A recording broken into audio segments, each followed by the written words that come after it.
Men bugün bu yerge hususen bu şu standlı köygülü geldim.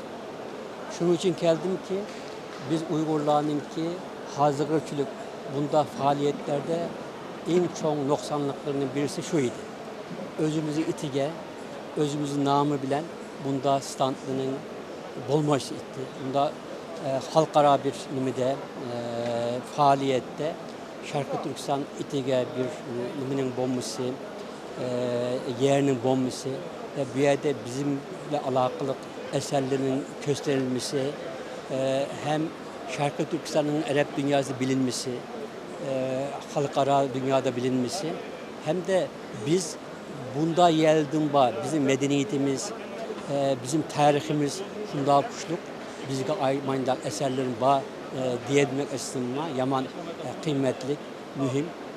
Şunun için bunda bir yerin için olmasından gurur duydum. Bu işini tertip kılganın hemmede Allah razı olsun.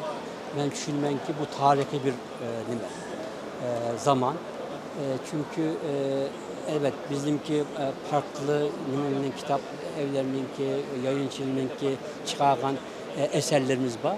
Ama özümüzün iti bilen, biz bunda biraz kılalı demek yaman mühim. Şunun için hemen gurur verici, kılganlığına Allah razı olsun, emeklerine sağlık.